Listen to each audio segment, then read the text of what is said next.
असतं. तुमचा मुलगा कधी अमेरिकेला गेला ना आणि त्यांनी पाहिलं ना, बापाचं नाव दिसणार तिथे, त्या अभिमानानं त्याचं नाही आपलं शोधत बघणार. आपल्या वडिलांनी काय तीर मारला होता, अमेरिकेत नाव आहे का म्हणून बघायला जाणार.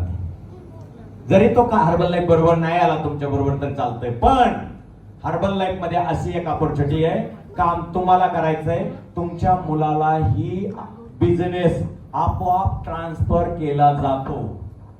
मी जर उद्या पृथ्वीवर नसेल तर पहिला आयडी दिला जातो. आता माझी एअर पाऊच कोण आहे? मॅडम आहेत. आयडी माझ्या नावावर आहे, पण माझ्या वारसदार कोण केल्या? पत्नी. सगळा बिझनेस पत्नीला. पत्नीने काहीच नाही केलं तरी पर मंथ किती मिळणार तिला? जो काय माझा बिझनेस असेल तो तिला इन्कम मिळणार हर्बल लाईफचा. तुमचा जॉब केला तुमच्या पत्नीला मिळणार का? आपल्या हर्बल लाईफचा बिझनेसचा मिळणार. ओके.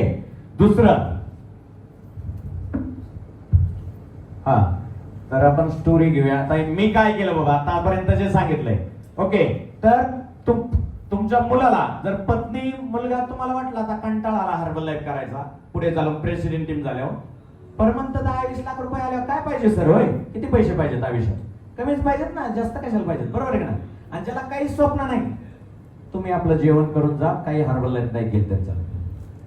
आणि ज्याला स्वप्न आहे, ज्याला ड्रीम, आयुष्यात काहीतरी अजून अपूर्ण राहिलंय, मी पृथ्वीवर आलोय पण माझ्या हातातून काहीतरी चांगलं घडायचंय म्हणूनच आज या हॉलमध्ये आलोय, माझ्या आई वडिलांची काहीतरी पुण्य पाठीमागं होती म्हणूनच आज इथे आणलंय, आणि ज्यांनी आणलंय तुम्हाला त्यांच्यासाठी एकदा क्लॅपिंग करा. ज्यांनी तुम्हाला इथं बोलवलंय, इन्व्हिटेशन दिलंय, या हॉल पर्यंत घेऊन आले, त्यांना थँक्यू म्हणा. कारण तुम्हाला त्यांनी ही ऑपॉर्च्युनिटी दाखवण्याचं काम केलंय. काहीतरी पुण्यही तुमची बाकी होती. ओके. आधीच आमच्या पुण्यामुळे आई वडिलांच्या. नेक्स्ट आता मी याच्यावरती मी जे सांगितलं